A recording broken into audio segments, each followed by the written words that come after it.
anyways, how many of you guys, when you hear of the gospel and you read it even in the Bible, it's always talked about good news.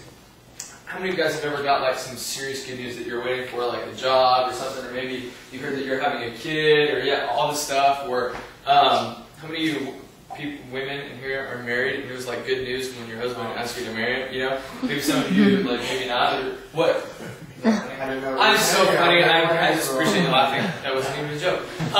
So anyways, so whenever you hear like good news, it's supposed to be good news. So when the Bible talks about how the gospel of Jesus Christ, how it is supposed to be good news, like it should be something to get excited about. In Proverbs, it actually talks about, man, good news from a far off land is almost like a cup of water. It's refreshing, okay? And what's crazy is every time in the Bible when it talks about, Jesus even talks and he goes, when he's talking to the Samaritan woman at the well, she's sitting there and she's getting water and he goes, I have water that you don't know of.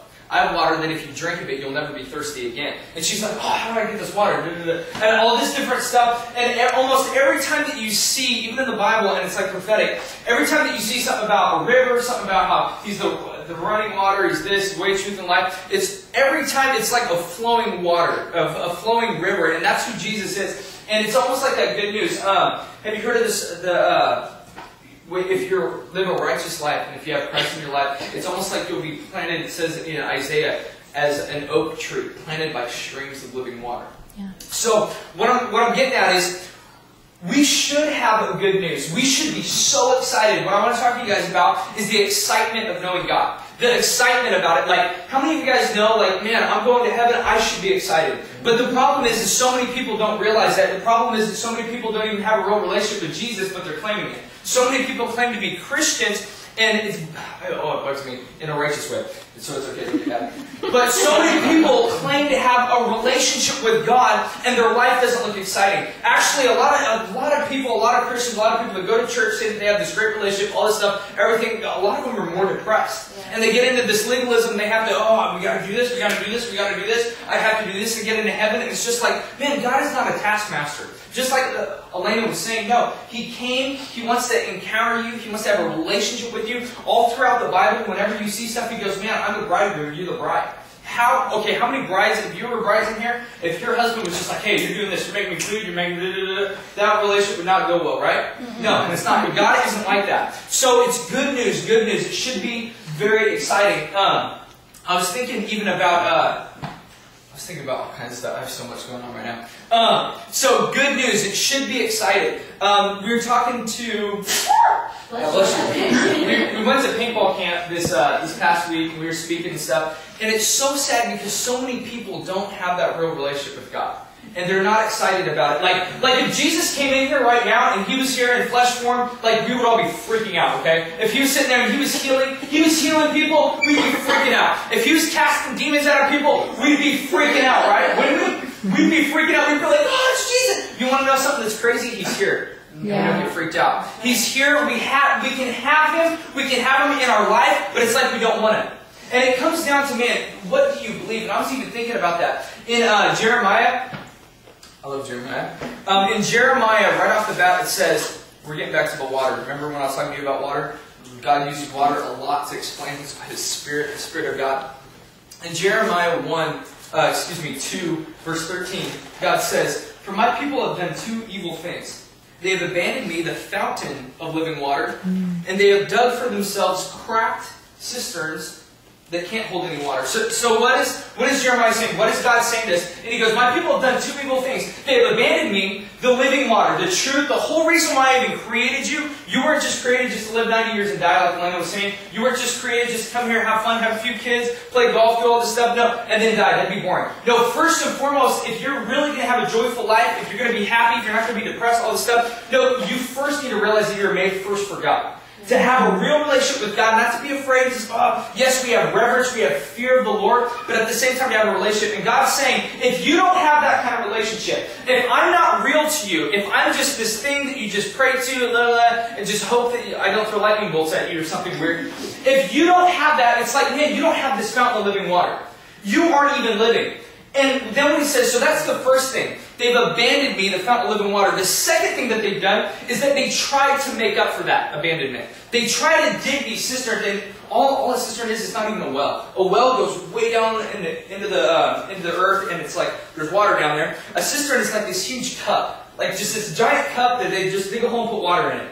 And it's not sterile. I mean, bugs get in. So here we are. We have God. He's the whole reason why He created us. It's love. We're all looking for love in the wrong places when it's supposed to be over here. That's why a lot of relationships don't work out. So here is God, and it's like, I don't want to do that. So I'm gonna go to church. I'm going to dig this little cup in the ground, and instead of actually having a joyful life, a joyful marriage, understanding why I was created, I'm going to sit here, be frustrated, and try to figure out why I'm created. I'm going to sit here and try to figure out why this relationship isn't going out. I'm going to sit here in legalism, and I'm going to try to impress God. I'm going to try to pray more. I'm going to try to do all this stuff just to make Him notice me.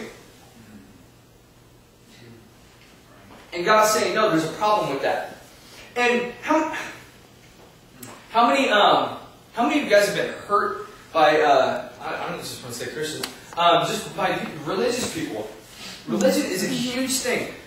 What's nuts is when He left and He sits there and He builds the church and tells Peter and all this stuff, He didn't say, okay, now branch out and make all these different denominations. Go do that. Go do that. It's going to be great. You guys are going to get along. It's going to be awesome. You guys can think about speaking in tongues. You guys believe in healing. You guys don't believe in healing. Believe in demons. Don't believe in demons.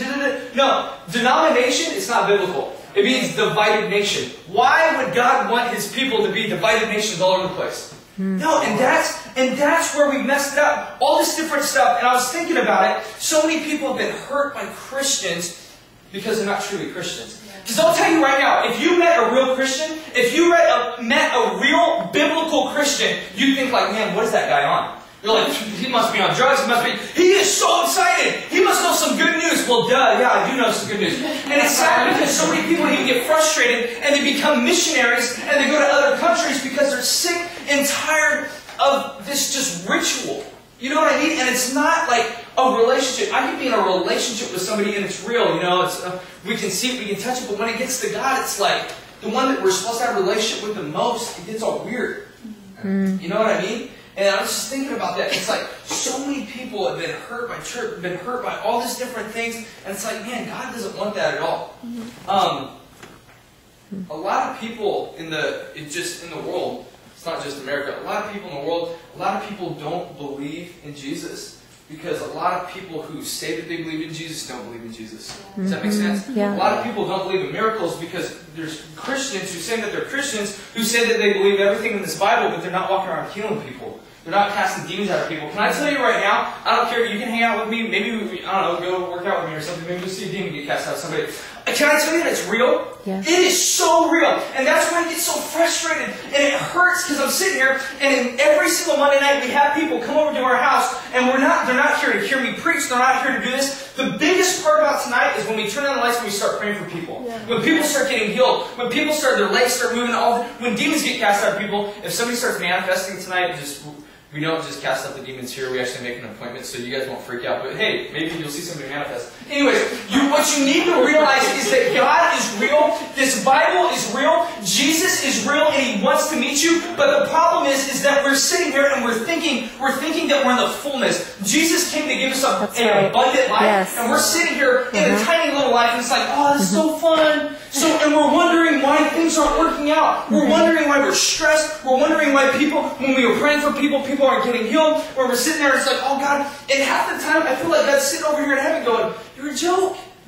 I love you. I have this plan for you, but you're not taking me seriously. I got this crazy revelation. Parents can love their kids. You can love your kids unconditionally. They can be in prison. All of a sudden, you can love them unconditionally. But nothing's going to happen unless that kid receives that love. How crazy is that? Because I can sit here, my parents could love me, I could be in the world, I could be doing this, I could be having sex, I could be doing drugs, all this stuff. But man, it's not until I sit there and I realize, like, wow, my parents love me unconditionally. And actually realizing and get that revelation. I want you to get this revelation tonight, that there is a real God who really loves you, and He just didn't create you to live in 2012 just to sit here and just skate through life, wondering why you're depressed, wondering why isn't this happening? And He's going, man, a lot of it's happening because you're not really believing in me. In Romans, Paul talks about it. He says, he goes, in order to have an eternal life, this is what we pray, this little sinner's prayer. And we ask Jesus to come into our heart and make a little house that's weird. It is. Like, just say this prayer, say this quick prayer, just accept Him, and then everything.